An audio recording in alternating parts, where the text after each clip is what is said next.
মানে একসাথে ৬-৭টা দোকান না? ৬টা দোকান, প্রায় ৬টা দোকানের মতো পুরো হয়ে গেছে। স্থান মোমিনপুর বাবুরহাটের এখানে ৬টা দোকান রাতের মধ্যে পুড়ে গেছে।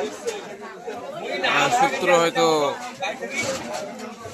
কারেন্টের আগুন দিয়েই হয়েছে এটা। রাতের আধারেই ৬টি দোকান পুড়ে গেল।